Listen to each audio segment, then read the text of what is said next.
Welcome to Who Knew. We are fans of the current series of Doctor Who, and here we discuss our likes, dislikes, and insights into the modern regeneration of the show.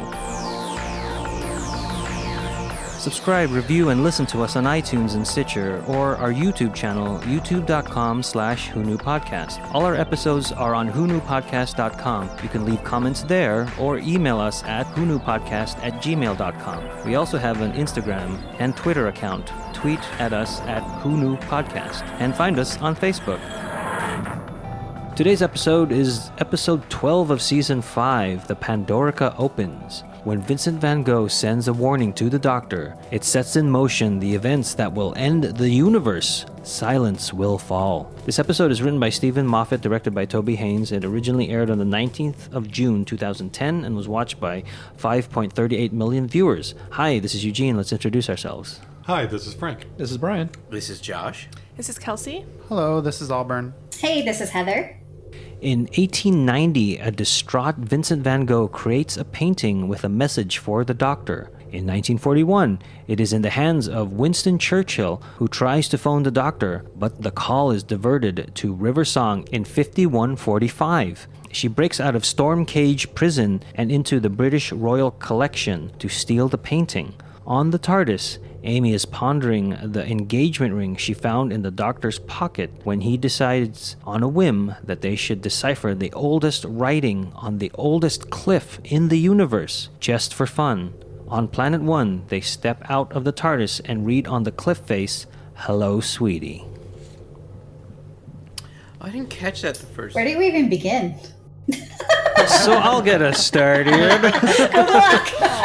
So, what did River just know he was going to go there that day, and that's why she put that there? Eventually. Yeah, not that day, but one day. Yeah. It's been there since the beginning. Timey-wimey. The convenience is that this is the day he decided to go. Okay. So, wait, with the coordinates that she left there are what now? It's 102 AD, Earth. Britain. It says "Hello, sweetie" in Right. English, but then Yes. under it, it has like the No, I weird got that. Greek script. I guess I just felt like Theta the pun, Sigma. but time is of the essence, so they wrote this message. So wherever he was in the scheme of things. Okay. Whether he was the Right. third Doctor, fifth Doctor. 35th Doctor. And also, you go to the Right. oldest thing created. Because that's the thing he does. So that he can find it at any point in time. Right. Well, she also knows it's a mystery he won't be able to resist. Nobody's been able to translate this. So it's like, eventually the Doctor's going to show up there. Gotcha. I didn't like the look of that. It looked too cheap. I would say that's the cheapest looking thing in the whole episode, because I'm going It to bring is. this up later, that this is, I think, the best looking episode in the whole series so far. Like, usually there's some really good stuff, excuse me, and there's always something super cheesy. Or something really cool looks super cheesy. But this looked great throughout. It felt like almost movie quality. Maybe when they were riding the horses, that wasn't so the best. But Oh, no, I love that shot. well, that's the shot I'm thinking of when you talk about But when it. it cuts to their close-ups, they're It's not obviously them. riding It's not horses. them. Yeah. But for the most part, I didn't feel any hint of lower quality that took me out of the episode like I usually do at some point. And that's why this opening sticks out like a sore thumb, because everything else doesn't look like this. And it made me wonder, like, why? Well, you know what? Working in graphics and animation, this, that, and the other, sometimes the simplest stuff, writing on a rock face, is the hardest to do because it's that much more recognizable. It's the more fantastical stuff that's easy to do because our eye isn't trained to see what's wrong with it. It just looked like a kids show, like a fake background, like. Big giant mushrooms. Yeah, like I'm thinking of. Reminded me of Felucia and Star Wars. It did. Yeah, that's true. Yeah. I like the mushrooms. Leave the mushrooms out. They're It's the size that we're questioning. But they're cute. You can hide under them if it rains. Just me. No, just you.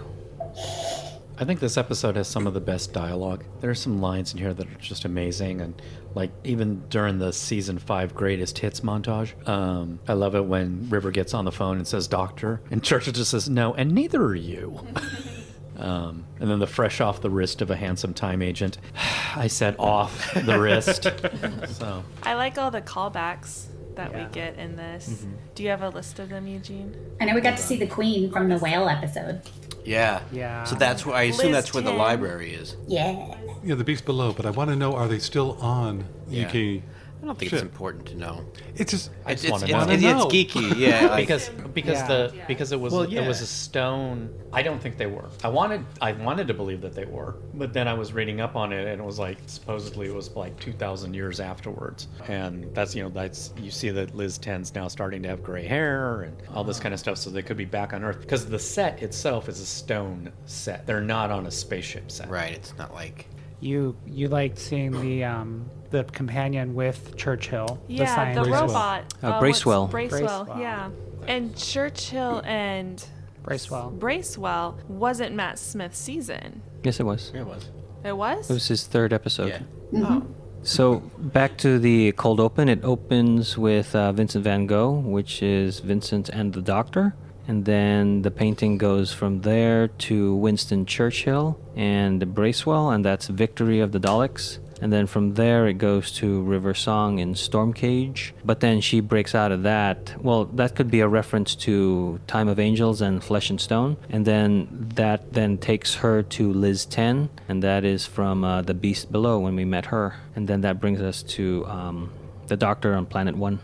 and they mentioned the attic in France, but don't know any reference to that, where they found the painting. Yeah, when Well- River rips it out of a frame, right? Or But that's in the future.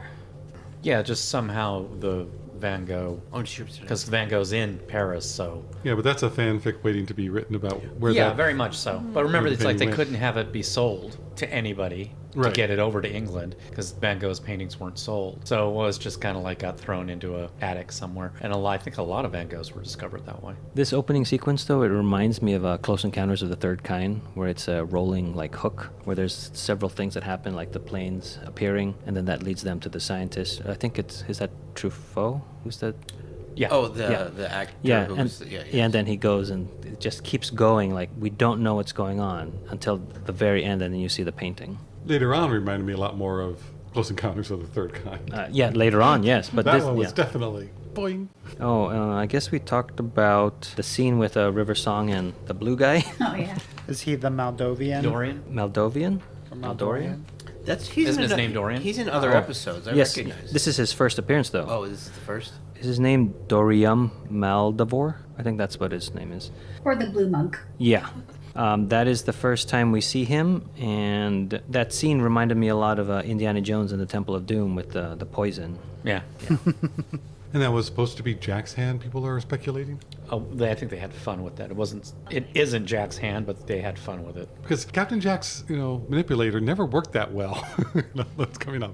So I was like, I don't think it's his, because that one always... no Maybe it problem. was user error. You don't know. Ah. Could be. When you're that handsome, you don't have to read the instructions. The writing also gave coordinates, so they take the TARDIS to 102 AD, when the Romans occupied Britain, which happens to be Amy's favorite time period. She and the Doctor are escorted to meet Cleopatra. Well, River Song, who has convinced the soldiers she is the Egyptian queen. She shows them the painting, called the Pandorica Opens, that depicts an image of the TARDIS exploding. Riding on horseback, the three go to nearby Stonehenge, which turns out to be an ancient marker for where the Pandorica is buried. The Doctor believes the Pandorica is a myth, saying that it is supposed to contain the most dangerous thing in the galaxy. If it is real, the Doctor wants to get to it before the rest of the galaxy. They find an entrance to the caverns below. As a severed Cyberman head jerks on the ground nearby, they enter a cavern and find a large cube, the Pandorica. A Cyberman arm also lays nearby. Now, Josh, you're saying that the filming was great. Filming at night, I think, is tough, and the way that they filmed with Stonehenge, I didn't like. Cinematography didn't seem big enough for what was going on, being close in. Just because I don't know how else they would have done it, notice but to that. light it up a little bit different. Or I know they probably had to film at night Well, they put for light... other reasons, They had lights up. which just seemed artificial. It looked like they actually shot at Stonehenge, eh? They did did. shoot. So- and they only had a limited amount of time, which probably explains the production value that's lacking. Yeah, limited amount of time, plus they probably had a lot of restrictions on what couldn't you could touch actually- anything. Yeah. Which I totally agree, but that's why I don't agree with what you said about this being filmed. So what if like a lot of these shots, I didn't get that same feeling as you I guess did. I was just more noticing in those scenes that, oh my god, that's really Stonehenge. So I didn't notice that. I'm more talking just I guess overall, there wasn't any sense of cheesy TV-ness that I tend to find. I don't disagree with you, but Well, I really liked the set down below Stonehenge, underhenge, I think is right what the doctor refers to it as, with the pillars that I guess were supposed to continue from Stonehenge down below, like these 4 pillars. yeah. Yeah, I like the circle in the Heather, square. do you disagree? Yeah. Looks like you're giving me a... No, I don't disagree at all. That's just my face. but it says here that they could only afford to shoot during one night and spend only 1 hour of daylight in the morning shooting this 3-minute scene. Wow. That's real quick. They did well. I mean, Know your lines. It's for taking all that time. It's like, wow, they utilized their time well. But I can see why they couldn't get that cinematography aspect of a movie in that period of time. So what they did, given that limitation, Why would they film on location then? Wouldn't it be easier to do? I have no idea. I think budgetarily to build that set, even though you could cheat more with stuff that's interior and some other things, but that's Stonehenge. I think you were going to get some realism out of that you can't really get artificially. They could have built a really small one. Right. Somebody put the mark for feet and inches wrong. But that quick timing explains why they missed the Cyberman head outside as they were exploring Stonehenge. Right. They only had I don't know that They only translates had an over. hour to look around. No, but I think the pride, like the point of pride in shooting on a location like that, because you know that they're really there, and that's what, like, you're like, whoa, they're really at the place, and Matt Smith was really like laying down on one of the slabs that was on the ground. That's pretty cool. You know someone played the Spinal Tap song on set. I like when the first soldier came up to the doctor and Amy as they were going into the Roman encampment. He had her lipstick smeared on his face. I didn't quite get it the first time we watched it. I was like, what's wrong with his face? But then when we rewatched it and the guard at Storm Cage also had that same smear, then I realized what they were doing. So was she just kissing like all the Roman guards to convince them that Or she the was- ones that needed to be. Yeah. The ones that doubted her. No, she's kissing all of them, because why not? I really like that gag where he thinks the drawing on the wall is her. That was good. Yes, that was good. I laugh every time. I remember being super confused the first time I saw this episode. Like, I obviously wasn't this time, but, well, actually, I was a little bit, to be honest. But I just remember being like, wait, she's Cleopatra? Like, at first I thought she somehow really was. I thought that this time around too, and then they do explain it later on in the episode. But I was wondering that, like, so was she Cleopatra in history? Is that her? But they do explain it. Yeah, they do. But it just at first, it's just information overload. This cold opening is just insane. Yeah. By the time the theme song plays, you forgot that it hadn't played already. You were like, oh, okay. I don't like figuring things out before they happen. So when I'm behind the show, I enjoy it. Mm-hmm. Amy recounts that the name Pandorica is similar to Pandora's box, her favorite story as a child. River notices that the Pandorica is unlocking its layers of security from the inside and will be open in a few hours. The large stones around the cavern have been transmitting that this is the time and place the Pandorica opens. The transmission is being broadcast throughout time as well as space. Vincent was able to hear it somehow, along with many other races in the universe. River scans the heavens and finds that over 10,000 starships are in orbit around Earth, belonging to the Daleks, Cybermen, Sontarans, Sladine, Nestine, and on and on. The doctor sends River to get help from the nearby Roman army. She doesn't find much help until a centurion volunteers and brings with him 50 Roman soldiers. Not exactly a legion. No. it was a hard sell.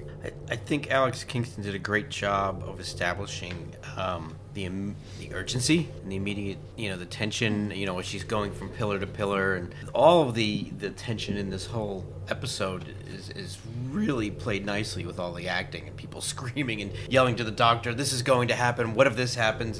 It's very, everything's are overlapping. It's really ratcheting up. Yeah, when I first saw this, because you mentioned about Cleopatra and River Song and how that gets explained, I immediately thought of Mickey Smith in The Girl in the Fireplace, where the doctor mentions that he had a relationship with the Egyptian queen, And so I thought that this was going to be that payoff, Oh. but it's not.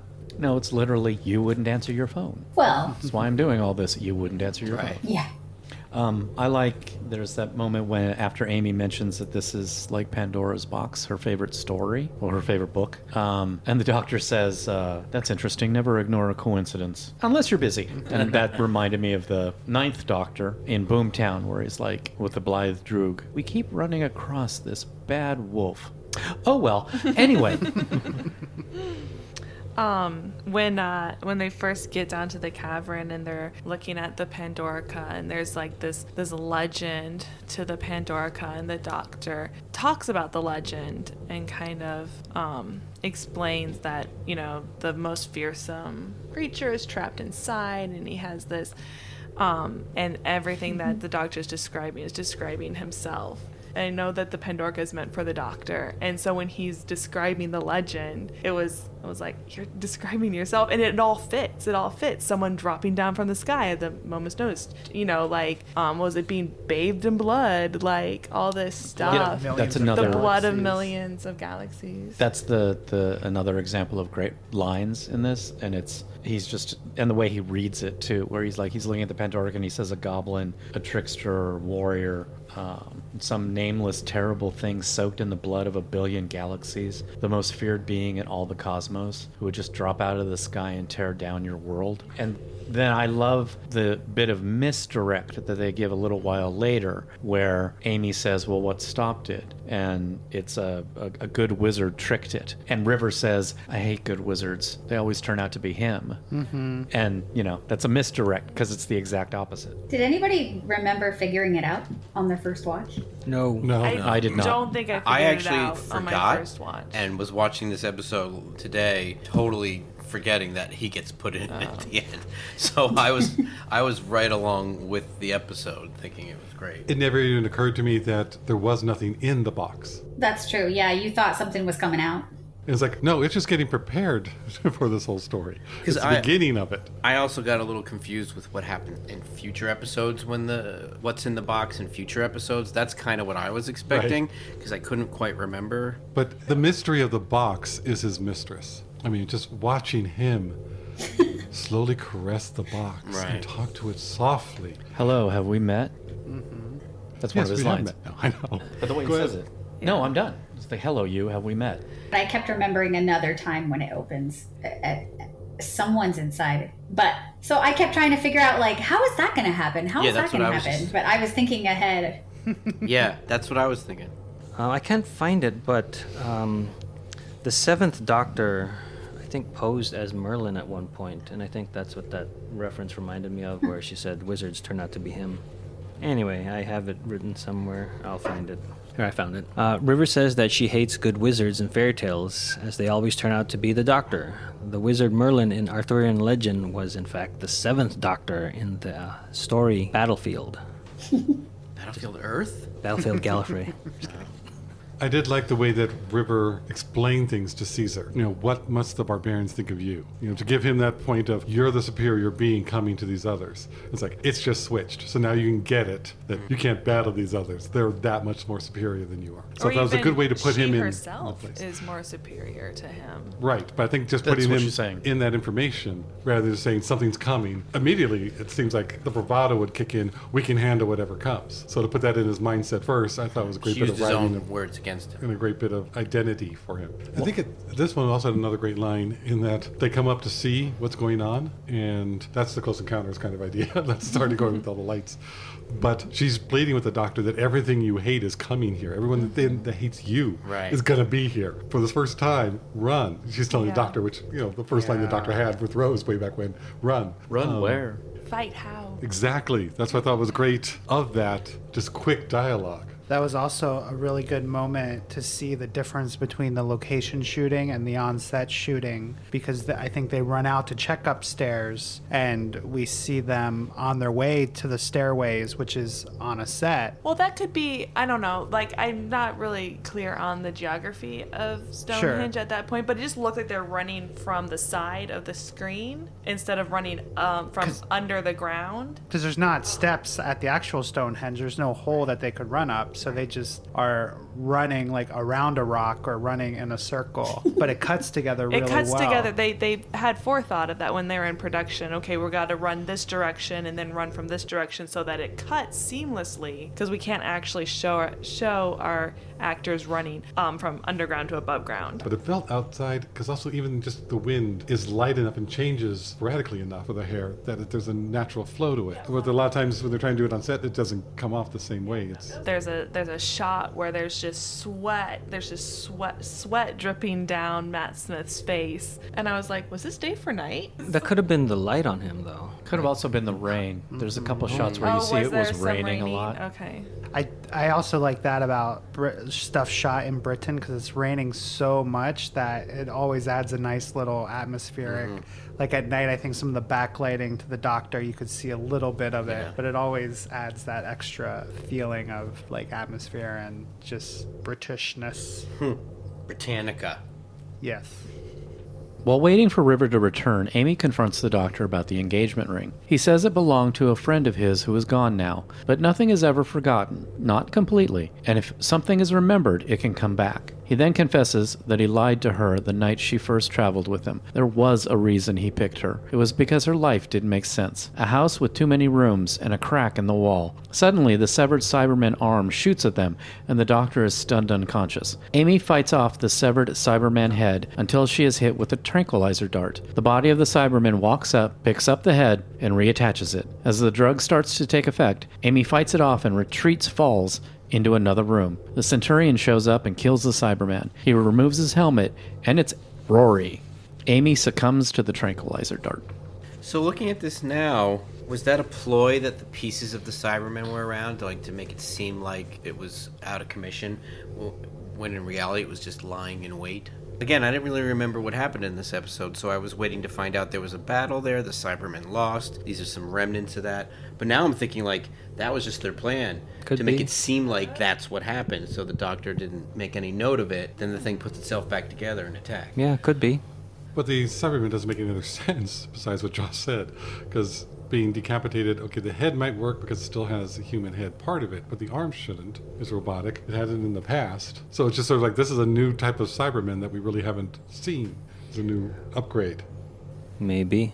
The whole idea didn't is that necessarily even make sense to it, because it didn't open up like it was a door. It burned, welded open, and then tried to. I appreciate the gag, but part of me was geeking out, thinking like, that's not how they work. Yes. That's not how they put heads in the Cybermen. Maybe they have a Roman working for them. Maybe they have a Roman in their pocket.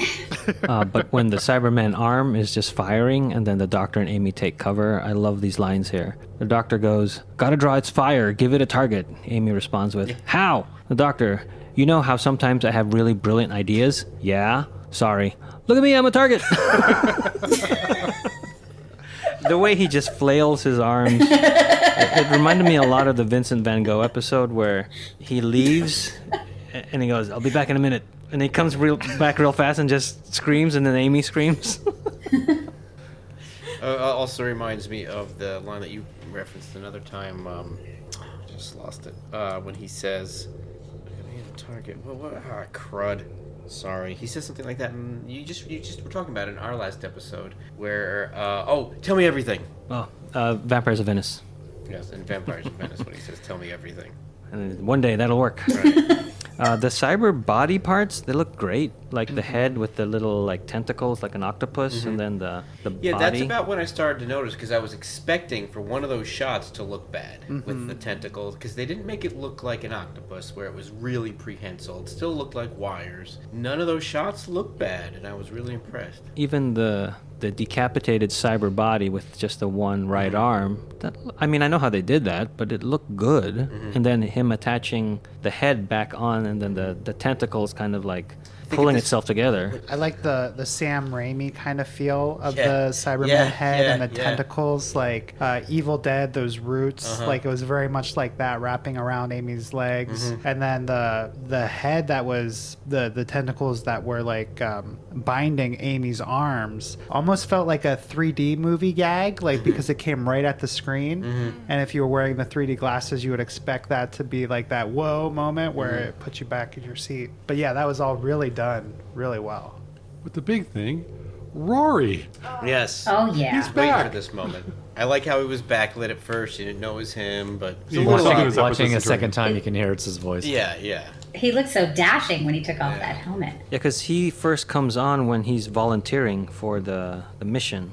You know, knowing everything, knowing the story and stuff at this point, I like how he knows everything right off the bat. Like, he's expecting for Doctor to he's immediately annoyed with the Doctor. Yeah.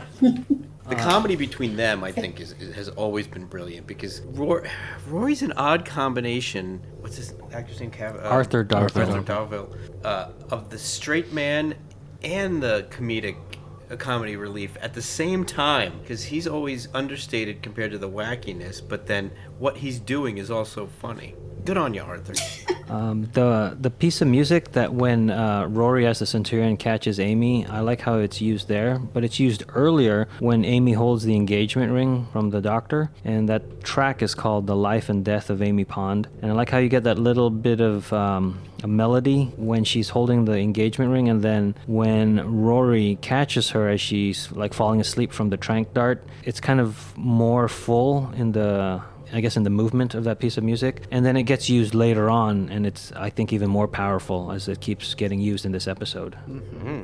Rewatching this, knowing who the characters are, I found it really sad that River doesn't know Rory. Has River met Rory? Not in this timeline, in what we know, but we know who she is, and she knows who she is. So watching it from that point of view, it's like, oh, she doesn't know Rory. I'm not remember. I don't know if we want to digress to talk about this for the moment, but I can't quite remember all those details. I know who she is. I know she knows who she is, but We as viewers haven't gotten any of that yet. She's met Right. Amy in the full cavern with the does weeping this angels. River in this episode know who she is? At this point in time, because she's in jail, so she knows who she is. So But then in why this- wouldn't she know you, Rory? What am I Well, in missing? this Because he doesn't exist. He was sucked into the In the timeline. Yeah. So she doesn't know who he is, and that's I just thought was sad. Okay. And later on, she just refers to him as that centurion. So she just that she doesn't know him. That it was just bringing up Rory and him erased from everybody except the Doctor seems to remember because of the whole But what being you're a Time talking Lord. about, But I think what the confusion of Josh is having before we fixed it, I guess, is that when Amy and River are on the above ground part of Stonehenge, Amy is talking to River like this is in linear timeline, as in you are the same River from Flesh and Stone. right. Because when she replies back that she doesn't know, she says, I forgot what she says, but that answered the question, like River is out of time. Well, she says spoilers, and she goes, "No, you said this," and she's like, yeah. "Oh, I might. I You just might haven't have- yet." Yeah, she just because River is aware that she is meeting these people out of order, of their order. So that's what made me think what you're thinking. That just cleared up for me that line of dialogue because I was confused. Because Amy says you told us we'd see you again when the Pandorica opens, and River says spoilers. It was because that was a spoiler to River because River hadn't in River's timeline. River hadn't said that yet, so she was like, I don't remember saying that because I haven't said it yet. Oh, I see that now. Yeah, and Like, I she's didn't in get that at in first. this episode. She's in prison, and in Flesh and Stone, if this mission succeeds, she'll be paroled, and she'll get out of prison at the end of it. So for her, this is in backwards order. She does the Pandorica Opens, and then she does Flesh and Stone, and it only gets more confusing from here. And also, it's nice to see Amy wearing more suitable clothes, like the jeans and the scarf. It's a much nicer outfit. I like it. It makes me wonder why none of the toys are with the jeans outfit. You'd think that would be easier to make, actually, than a mini skirt and orange legs. I always think of her in a miniskirt. That's iconic Amy right there. Even though I prefer the jeans as well, but I'm just saying. Jeans are more of a Rose thing for me. Those loose-fitting, awful jeans that she wears. I mean, lovely. When Amy's fighting off the Cyberman head, it actually says you will be assimilated. And that's a wink to the Borg. But But the Borg are ripoffs of the Cybermen. from the 10th planet was Yeah. when it was first said. Isn't that what the Cybermen say usually? No, they say you Or will am I be getting that deleted. confused? What? In this new Upgraded. version, they Upgraded. upgraded or Upgraded. deleted. Yeah, one of those. They have said it before. What? Assimilated? Uh-huh. Okay. Yeah, but we, as modern science fiction, Think of the board. think of the board. Yeah. Yes. Which is also why the cyber arm can come to life, because they're now nanobots and not Right. being upgraded. Right. And the big theme or mission statement of this series comes in this episode. They just spell it all out for you. If something is remembered, it can come back. And yet he seems so surprised when Rory does come back. Yeah. I mean, that part, which is coming up, that we're We haven't talked about it yet, yeah. But of the Doctor not really reacting to Rory being there. I know it's meant as a comic kind of thing, but to me it didn't really work. Oh, I think it's brilliant. I did think not like this it. Doctor is so spacey that he's constantly doing that. He's constantly not seeing something that's right in front of him, and a lot of the times it has to do with Rory. Well, the last time I saw it was when he took such a long beat to realize Amy was pregnant in that other show. Right. So he's doing that a lot. You always need Rory to be trod upon. Yeah, because I was excited to see him, like you're saying, like, oh my God, Rory, but come on, you can't have Rory not be sidelined right off the bat. That's just part of who he is. But it did make me mad at the Doctor. Plus, Like in that moment. that's just one of those. That's also one of those gags that just never gets Yeah, old. yeah. Like it's right in front of me. I can't sorry, think of Joe. what it My is. mistake. The Doctor awakes and sees Rory. He remembers him, but doesn't know how it's possible. Rory remembers dying and then just being here, a Roman soldier. Amy wakes up and is fine, except she still doesn't remember Rory. The Doctor goes topside to talk to the armies filling the sky, daring them to be the first to try and take the Pandorica from him. All the ships retreat for now. The Doctor gives Rory the engagement ring and tells him and Amy to get some fresh air while the Doctor works on stopping the box from opening. He calls River and tells her to bring the Tardis to the cavern. As she tries to fly to the Pandorica, it takes her instead to Amy's home. It is the morning of Amy's wedding, and inside the house, River sees Amy's books on Pandora's box and ancient Roman soldiers. The drawings from the book are the exact soldiers that are with Rory. Some aliens use these items to create a scenario that the Doctor would believe. They are not real Romans. It's a trap! This is such a crazy concept for someone to come up with. When you think about it, like, oh, we'll just have a lot of Romans and that they'll show up and that'll be a thing. That suddenly Amy loves. Yeah, Which kinda I came wish out of they'd nowhere. done some seeding of that previously. Me too. I think it would have sat better with me if we had seen this as in the 11th hour when it pans to the wedding dress. We saw all the different books. Have on you gone these. back to that episode to see? Yes, it's not there. it's not there. It's the Raggedy Man, her TARDIS, and then the wedding dress. We're still in the suit. I mean, I I just wanted, like, when they're in Venice, in Vampires in Venice, if there had just been one line related, it's like, hot Italians. I love Yes. it. Just something to tie it. Yeah. But they didn't know yet. Well, and Rory was with her in Venice, right? Yeah, but Rory that wouldn't have stopped her. She has a book out, in her home. I don't know.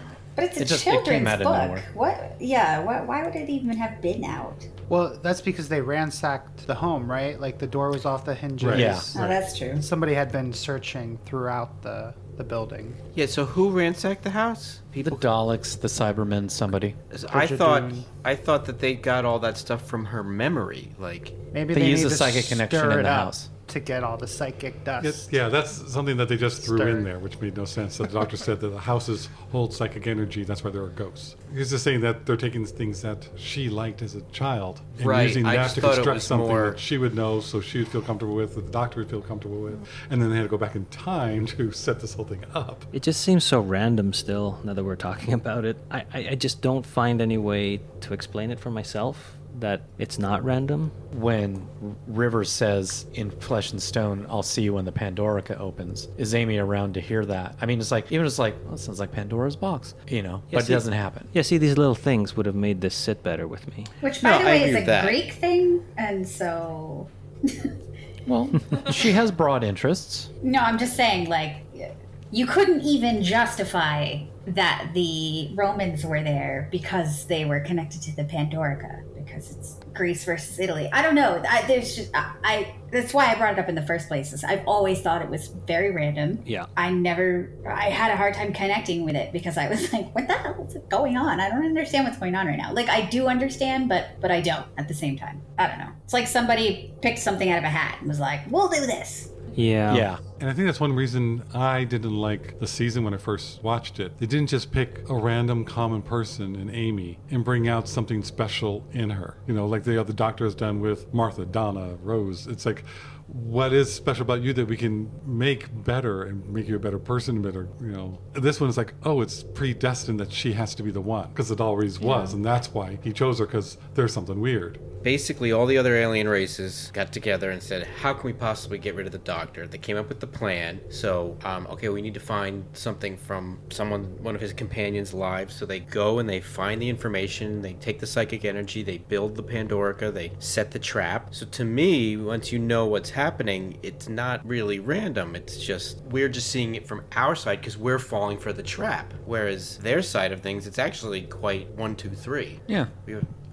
But I think that's the gesture, the structure of the episode. It is confusing because we have to fall for the trap. And again, I've seen this episode before. I know I'm getting older, but I had no memory that he was going to be put in there. I do think there is a little bit of convenience in the way they go about it, like you guys are saying. And maybe that's my problem, and maybe random is the wrong choice of words, but convenience is what I don't like about this. But I mean, it's kind of like I really like the connection of when you find out, oh, these are things from her childhood. Like, I like all those things. Getting to them is a bit easy, but I think we might have been conditioned at this point when we first watched this. It's like Russell would have seeded this in. Mm-hmm. We've been very spoiled by long-term storytelling. Yeah, I'll agree with We're that. biased.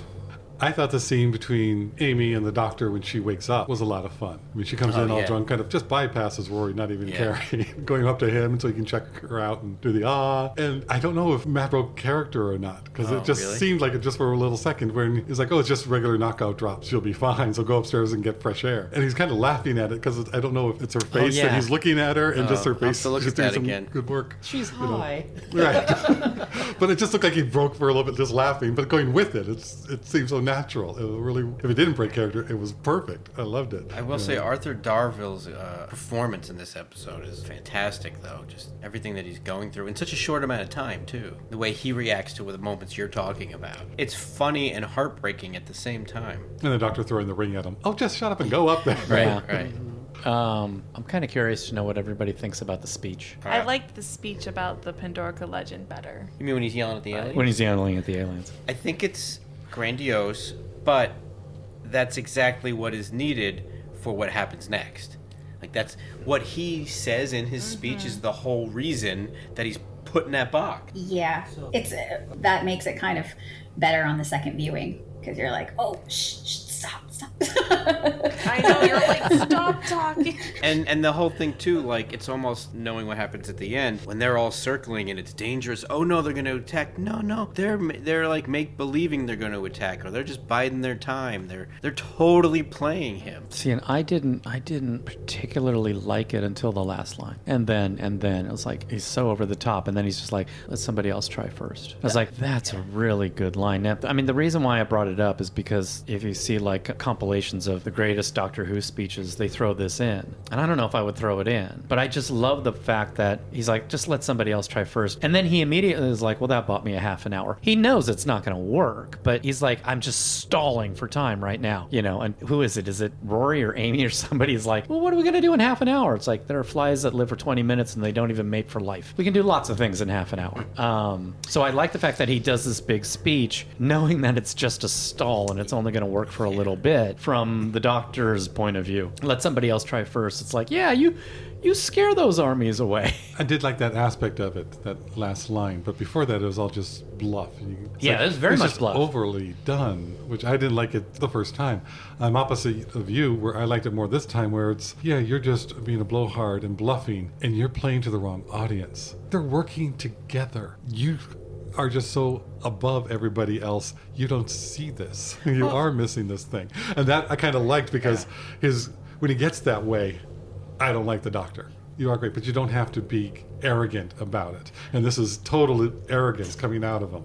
Yeah, but when he then says that bought me a half an hour, Right. like See, that makes it okay for me. I think that's where it felt like this doctor was going. Like, you haven't earned that ego for us yet. He's a jester, and we're getting more of that. So he'll go with these highs and lows and stuff. He's kind of all over the place, but he kind of knows it. Whereas at first we were even they didn't realize that's what was happening. So, yeah. But in the 11th hour, that was the confidence, and Right, this but was the arrogance. Right, but he was feigning arrogance in this episode. Is But it I okay think- if I say? I just want to follow up one more Yeah, time. yeah, Sorry. yeah. But I think it ties in, like you said. He's gotten so big, that's what everybody sees. And that's Yeah. why he needs to get put in the box. Yes, You but know, even- that's why I like it going, no, we are all working together exactly for what you're doing. Right, but he And didn't doesn't realize that. Yeah, but he doesn't. Yeah, so they were misinterpreting what he was doing when he was misinterpreting what was. It was just all this misinterpretation. It was But like that's why I episode like of it Three's better. Company. Yeah, but that's why I like it better, Yeah. knowing that that's the reason for them doing this. So two thoughts I have on this is that speech was better served for the 9th Doctor and the 10th Doctor in my mind. That's Yeah. not something that the 11th Doctor right now would say. That's how I feel about it. That's how I felt about it Didn't when he I sort of say something like that in his first episode? The Yeah, 11th I hour? was just thinking that, and I liked that on the rooftop. That one works for That that. one This works. one doesn't work for me here, and I felt that way the first time I watched it, and I felt that way on every time I've watched it. And then the other thing I thought of was of our Waters of Mars episode, where I think it was Frank and Arlene didn't like the loss of our hero. To me, this is unheroic because the Doctor is falling for the trap, and I don't know if I like that. But that's they're the baiting. joy of it, isn't it? I know, but that's what I don't like. And I think that's why I'm reminded of Waters of Mars, where the debate was, this is the loss of our hero, and some people didn't like that, where some of us were like, that's part of the character. We do like that. And I don't know why Waters of Mars is better for me and the Pandorica Opens isn't. I just know that's how I feel. See, for me, but it pays off well because of the last line. He's like, let somebody else try first. It's like, but at the same time, it's not a big, gigantic, grandiose gesture. It's not, I've got Corbomite, and if you attack me, I'm going to blow you all up. He's just saying, he's doing all this blustering, and then it's like, I got nothing. I'm just going to say this, and it bought me a few minutes. Yeah, and that's why I liked it. That, and I prefer it from the Doctor's point of view because it wasn't. I think when the Doctor is standing on that rock saying the speech, he has no idea what he's going to say.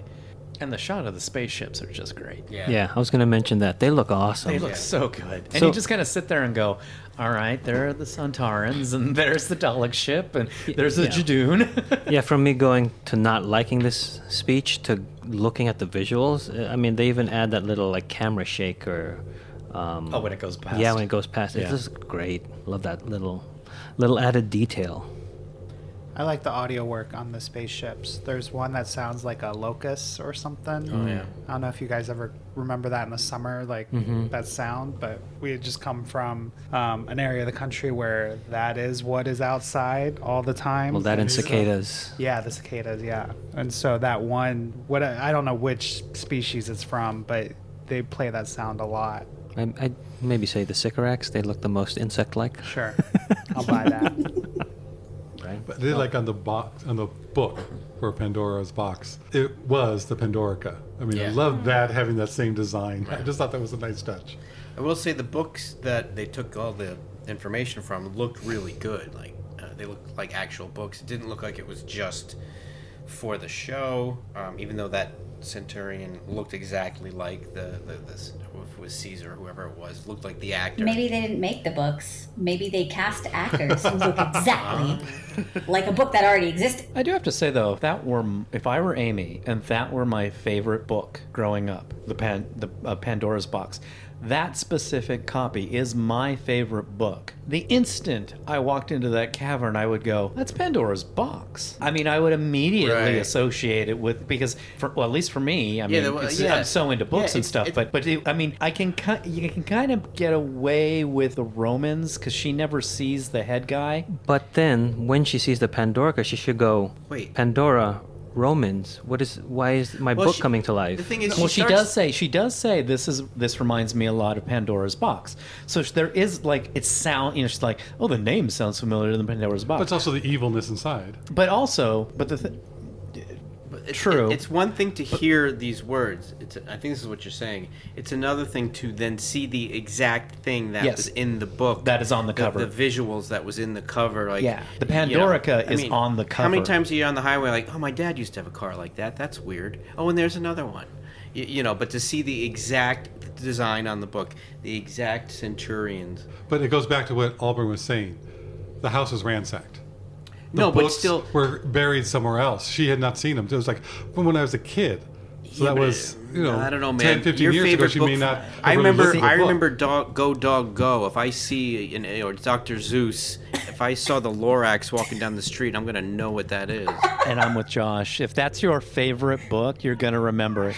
You're gonna remember the cover, especially something so bizarre and random and out there. You would just walk in and go, "I know that." But on the other hand, visually, you need that to bridge the story. It really, like when I saw the book, I was like, "Oh my god, that's the thing." Yeah. Whatever. So, whatever. I wish it wasn't an exact replica. Yeah, it could have been like a little bit of an interpretation. Yeah, because that's also a big chance for them to take. Because Amy's going to be with the Doctor when they walk in, and it's going to be like, "You're the hot Roman that I saw in my book, and that's the exact Pandorica that I read." Yeah.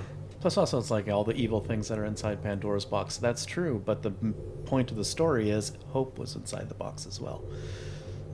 So it's like, it's not an evil thing. See, I never understood that because I think it got changed so many times, as the story was told. Why would you keep Hope in the box rather than letting that out into the world? Because you never needed it when all the evil was inside the box. You didn't need Hope. You're talking about Pandora's box or the show? Pandora's box. Yeah. Story. Well, and I think the cover, like maybe a small chest. Yes, in Amy's mind, it was a hand-sized box, where this was a much larger box. So out of the context of the proper size, it's the Tesseract. Yes, she didn't recognize it. Yeah, and I think that's really what I don't like about it, because I can't take myself out of it. Back at Stonehenge, Amy begins crying because she is happy, but doesn't understand why. Rory tries to get her to remember him. She begins to recognize his face when a loud siren affects the Roman soldiers, including Rory. They are under its control, but Rory is trying to fight it. Amy now remembers him and pleads with him to fight the siren's influence. He tells her to run away, but she won't leave him. He and the other soldiers are living plastic, controlled by the Nestine consciousness. He can't fight it any longer. His hand opens to show a blast weapon. Still trying to stop himself, he fires, shooting Amy point blank. She collapses into his arms. Yeah, it's so sad. I know. I was like, no, he's fighting to remember who he is. Yeah. And she gets it. She remembers his last name even. And it's just, Williams. You're Rory Williams. it's like she finally gets them. And Why can't these two just be happy? But also, they brought the Nestine consciousness back, so I know. big news, people. Big news. That's all the way From Rose, first Rose, season yeah. in 2005. Episode 1. and that's even from That's what the, That's before. yeah. Before that, Classic. classic. That big sluggy thing. Spearhead in space. Right. Yeah, Spearhead in space. Oh, so that was basically, he's one of the aliens that wants to get the Doctor. Yeah, and they actually okay. do say that a Nestine ship is up. When River's listing off everything out there, Okay. she does say Nestine is up there. Because I thought they were Cybermen. But I mean, because some of them darn. turned into Cybermen right there in front of our eyes. No, Excuse me? Cybermen came down. They beamed, they just transmatted. appeared. Oh, I took that. I thought some of the Romans were turning into Cybermen, but they were like They're just beaming not in. automatons. What are they? Autons. Okay. All right. Cool. Now, They had yellow gun daffodils. hand. That might have helped. Yes. I missed that one. from Spearhead in Space. If they had yellow daffodils, plastic daffodils, you would have recognized them. That's Terror of the Autons. Oh. Spearhead in Space is the first adventure with the third Doctor, where they have Autons. Right. But there's also living plastic with the daffodils. That's in That was a Terror of the different Autons, yeah. one. Same Nestine. Now, here's where I'm annoyed with the Doctor. I can understand you arrive in 102 AD and you see a bunch of Romans, and okay, you just accept the fact that it's Romans. But Rory's back. You just poke him with your finger. Pull out your sonic and scan him. See what's going on. The moment he the moment he would have done that, it would have been like, you're plastic. And he doesn't. Okay. David Tennant would have done it. Whoa, them's fighting words. That is just something with the writing that it needs to happen from A to B to C. That just, it's like, it's formulated okay, but it's just a little weak in how you do it, because... Yeah, and it doesn't really bother me, because I like the scene with Rory and the Doctor. I think it's perfect. I don't want anything to change. The Doctor is just wigging out in the Doctorish way. So he doesn't think to sonic him. That's how wigged out he is. That's how I rationalize it in my head. But it is just then like one little script crutch, and you would have known this was an Auton. I did like that they were all sleeper agents. I thought that was a cool idea, that they believed who they were. They didn't know any better. And it parallels Amy in the TARDIS. Remember Rory, when she's fighting to remember Rory. And then she forgets him. So he's fighting to stay Rory. I'm Rory. I can't stop myself, and he shoots her. It's kind of a parallel. I don't remember that moment in the TARDIS. Yeah, it's when it's at the end of... When Rory dies. Rory dies and he does disappear, and she's like, I'm going to forget him. Cold blood. Yeah, and the Doctor's got her in the TARDIS and like shaking her, going, focus. If you can remember him, you've got the power. You've done it before. You can do it before. And then remember, like, the TARDIS gets slammed or something, and they both land on the ground. She breaks concentration, and she forgets. But it makes for a really beautiful reunion. Well, beautiful and sad, obviously, because she... So sad.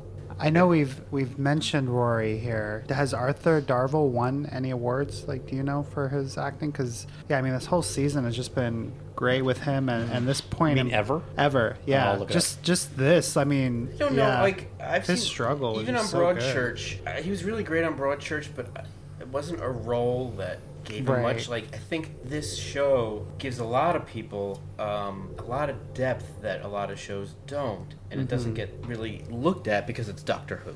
Yeah.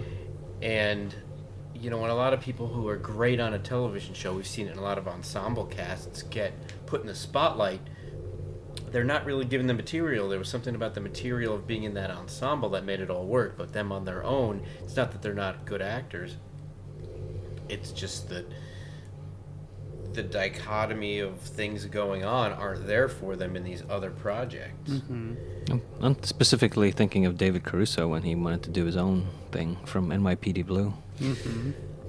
As Roman soldiers capture the Doctor, the Pandorica opens. An alliance of Daleks, Cybermen, and many other alien races transport in. Now that the Pandorica is ready to contain the Doctor. Oh, those Daleks are back. Yeah. Oh, I always think that. I know, it's like every time, oh, them, not the good Daleks. Oh, The ones that just man. procreated this Yeah, after season. Victory of the Daleks, Brand was like, we never see them again. I'm like, I think we do. Yeah, Crayola I Daleks. block it out. It's the primary color. Oh, man.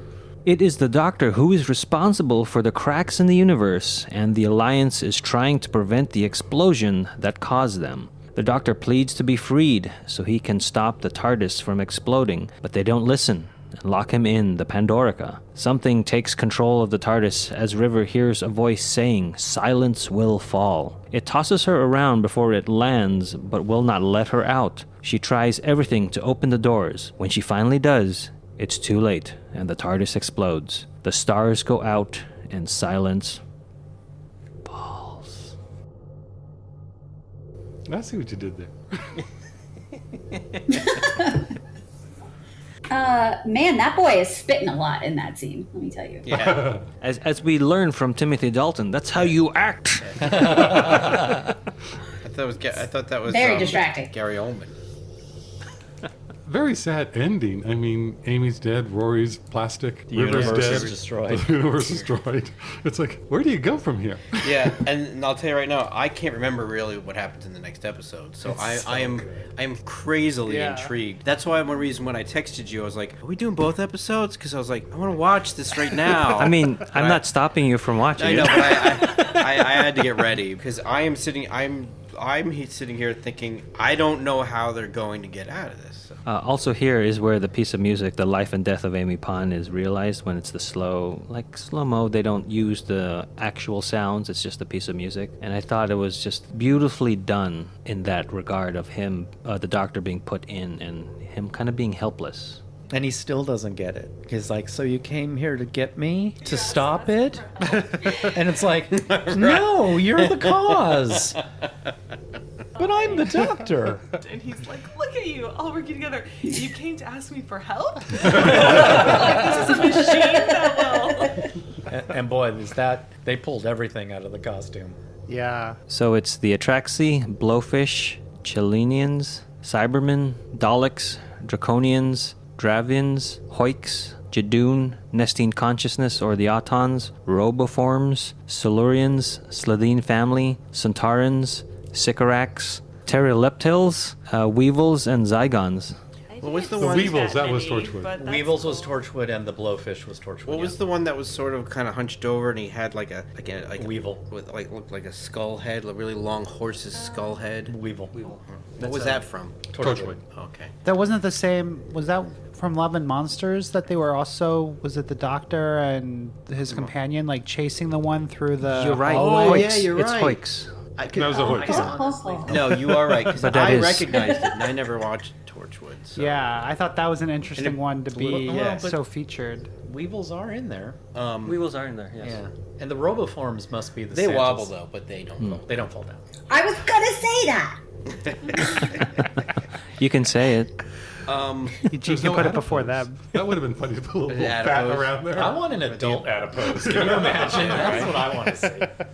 Stay post-morphal, man. That's what it is. Is it Chelonians? Is that one of them?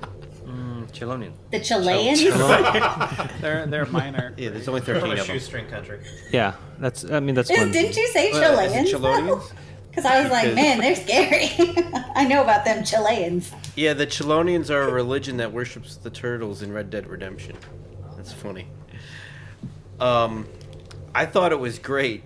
The biggest thing I love about this whole bit was that they all the evil beings in the universe got together and said, "There's something worse than us. It's going to destroy the universe." So, the fact that even the Daleks put everything aside to not get, it wasn't even about we have to stop the Doctor. We hate him. It was the universe is going to be destroyed. We figured out this crack, whatever it's going to be, and he's at the cause. The TARDIS is going to explode. We have to fix this. And it wasn't even an affair. It was almost an altruistic They had good intentions. yeah, intentions to do this thing. And I didn't get choked up, but I had a lot of, feels seeing them look so happy and satisfied, like we did it, we saved the universe. All of the villains in the Doctor Who verse were like, we did it, we put aside our evilness and saved the universe. It was such a weird piece of story that I loved it so much. Which is why they had to have the new Daleks, not Right. the old ones, because the old ones did want that. They wanted to destroy the whole universe. That's true. I heard nude Daleks. Oh, wow. Oh, new? Aren't all Daleks nude? In a sense. I am such a sucker for those end of the movie scenes where the hero is walking down and everyone is like applauding them, In or slow just motion. or just smiling. The music's crescendo. And so it's really funny to see it done in the same way. They were wrong in that. They were correct in that they found out that it was the TARDIS that explodes. In their mind, that says it's the Doctor's fault. And they can't hear the Doctor when he says, I'm not in the TARDIS. The causality loop is something that's hard to get your mind around with this episode. In that what they do causes what they're trying to stop. And the reason they're doing it is because of what they do. But you see, that does bug me. It's like the big mystery of this was, why is the TARDIS blowing up? And Moffat never answers it until the very end. And it's like, And it's not, he could care less. And it materialized in stone. No, but she opens up the doors finally, and it's just stone. Yeah. There's this rock right there. So in the next episode, we don't find out about any of that? No, I can't recall. 3 years later. Well, I will say this. Alex Kingston has the best hair for slow motion. She's so good. She's fantastic. Even when she's just talking with the TARDIS, it's just like... You totally believe everything she's doing. And Yeah. when she's screaming in panic over the phone, whatever you want to call it, to the doctor, like that this is happening there. Like the panic and angst and anguish in her voice is just so true. And her look is inspired by Princess Leia and Han Solo. Oh, yeah, her Oh, yeah. I've always thought that, but I didn't know it was fact. Yeah, according to Toby Haynes, he wanted a female Han Solo. Nailed it. But it is a good cliffhanger. It definitely, like Josh said, makes you want to watch the next episodes. So, There's another episode? mission I thought everything just accomplished. ended. I know, It's over. right? We're done. It's done. Series over. Doctor Who was canceled after this. Okay, so we have returning from the cast Alex Kingston as River Song, Arthur Darvill as Rory Williams, Tony Curran as Vincent Van Gogh, Bill Patterson as Dr. Bracewell, Ian McNeice as Winston Churchill, Sophie Okonedo as Liz Ten, Christopher Ryan playing Commander Stark or General Stahl in Poison Sky, and he was also in Trial of the Time Lord as Kiv. Then we have Ruari Mears, who plays the cyber leader. Paul Casey plays the Jadoon leader. Barnaby Edwards as the Dalek. And then the two Roman guys are Marcus O'Donovan, who plays Claudio, and Clive Wood, who plays the commander of the Roman Legion. And let's throw in there the cinematographer, director of photography was Stephen Pearson. I did mention earlier that this is the first appearance of Dorium Moldovar, and he's played by Simon Fisher Becker. Oh, the Blue Monk. Correct. You know, I forgot to talk about my favorite line in the whole the sign. I can't remember what he's talking about, but he says it's just like being an organ donor, except you're alive and sort of screaming. And I just think that's a really hysterical line. That's a really nice way of describing being murdered. They never mention who's saying Silence Will Fall. Do we ever No. get that, even 3 years from now? No. It sounds very familiar, the voice. I did like the crack in the TARDIS on the screen. view screen. That was a nice connection to the whole season. That one I will approve. Oh, so what I'm curious about now, I took that as, the crack came onto the TARDIS, but basically that was the first crack, and all the cracks that we are seeing are mimics of that. Basically, that's where it happened. That's the crack. And almost like, in Hiroshima, where you see the shadow of the people on the wall, that crack got blasted onto the universe. We've seen that crack on the TARDIS before, though. No, but this is the first time it actually, Inside in the Timey-wimey, TARDIS. happens. Just What? in the TARDIS, this is the first time it happens. Yeah. Later we on, it see will happen crack. again. We see the crack happen. But previously in before our it storyline. explodes. Oh, before we've just seen the crack. Because he's looking at the monitor, and the crack's on the monitor in 11th hour. But But it's that- on the monitor. This is the monitor actually cracking. This is where it happened, just like on the wall and everything else, are all residual from this. I like that point. Yeah, It's like yeah. this is the first crack, and that's why it's all mimicked So that it's same way. and then that's also that sort idea. of why when he reached into the crack, he pulled out a piece of the TARDIS because it was actually the TARDIS that was the crack.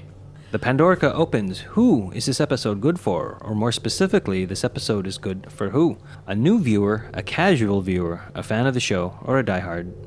I'll go first, and I'll say fan because so much goes on in this episode that you really should watch more so you can get an idea of what's going on before you watch this episode. I'm thinking coming in cold, you get thrown a lot, even if you had watched it, trying to remember everything that's happened. That's it. It doesn't tell about the quality or whether it's a good or bad episode, but you should be a fan, I think, to watch any of that two-parter ending of a season. You should watch at least that season. Yeah, I'd say the same thing, fan. You just have to know so much backstory to be able to appreciate what's going on. But I love this episode. I watch these two episodes all the time. I just think they're so much fun. I'll say fan as well, although I think a new viewer would enjoy it, just because it's a really good episode. And going into a show, I don't know anything about this show. I'm just going to jump in the middle and see if I enjoy an episode, and I think they would enjoy it. But you totally don't get any of the Rory stuff. You don't get any emotional stuff going on with Amy. You don't get a lot. And even like what we were talking about, like, oh no, they're all here. All the villains are here. So, fan. I think that this episode is good for the people who made it because they got paid and it aired. And I don't really want to rate it. Oh, just because I don't like the episode. But I didn't. Well, that would be Die Hard. I know, right? I want to throw it in Die Hard just because I don't like it. But, I mean, but I don't know. I mean, yeah. Yeah, I guess I'm gonna have to. I don't know. I'm gonna say Die Hard. I don't know. I will also say for a fan. I wouldn't use this to introduce somebody to Doctor Who, and I haven't rewatched it as a casual or as a fan, but there's a lot there that you should have some background for. But I'm not quite at Kelsey's level of hatred for the episode, so I won't put a Die Hard fan. I don't hate the episode either, but I totally do not like it. So I think it's confusing from minute 1 all the way to the end. Well, no, the end is kind of cool, actually. I like when the Doctor ends up getting locked in the Pandorica. If that was like... That's because you want a little Pandorica to keep Matt Smith in for yourself. Why you always gotta turn it on me like that? You just fell for the trap. No, I thought that was clever. That was the one thing where I was like, oh, that was clever. I didn't see that coming. But like the other things I didn't see coming were things that when I did see them, I was like, that didn't need to come at all. So, and you know me, I'm a big proponent of the more confusing, of new people watching episodes that they might not necessarily understand, but that might interest them anyway. But I think that this level of confusion would not intrigue me to want to watch more or to understand it. This level of confusion would just make me be like, ugh, this is not the show for me if I were just seeing this for the first time. So I'm going to go with fan. Maybe my first time on the history of this series. I'm going to say that this is for a fan. And that's it. Because Eugene edits this podcast. So that wraps up the Pandorica Opens. Thanks for listening, and we'll see you next time when the future becomes the present. You've just listened to an episode of Who Knew? Our wonderful theme music is by Michael Grady. Find him on Facebook at The Universe Explodes. All our episodes are engineered by Allburn. You can find him at albernbinkley.com. You can also find this show in several places. Follow us on Twitter at Who Knew Podcast. Subscribe, review, and listen to us on iTunes and Stitcher. Or our YouTube channel, youtube.com/whoknewpodcast. All our episodes are on whoknewpodcast.com. Visit our Facebook page. Please leave comments, reviews, and click like to help support Who Knew Podcast. To listen to our show on your Amazon Echo device, enable the AnyPod podcast skill. Ask AnyPod to play the Who Knew Podcast. This podcast is inspired by Doctor Who, the longest-running sci-fi show in history. And especially the revival, spearheaded by Russell T. Davis. Thanks to Russell, Sydney Newman, Verity Lambert, Ron Grainer, Delia Derbyshire, and all those involved in the adventures of our favorite Time Lord. Your work continues to inspire and entertain. Ooh. They in fat words.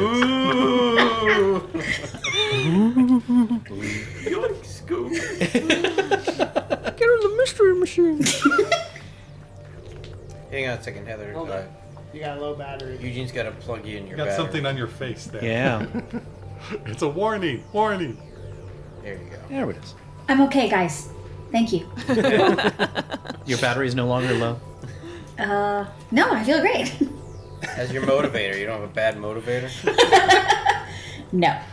We can always go into the Tashi station to get a Power converters. I am not an R2 unit. Thank you. I know I'm little and I make beepy sounds, but... Yeah, not Claire Foy. You know who her aunt is? Claire Foy's aunt. Claire Foy aunt. Oh, boy. Oh, boy. Oh, boy. Sorry, that was a reach. But that Again, didn't... knew it that was sounded coming. better in my head. Oh, I saw you going for it, too. You were reaching Wow. hard. I knew exactly where Oh, I was yeah. going. She's always read people's minds. She's Claire Foy aunt.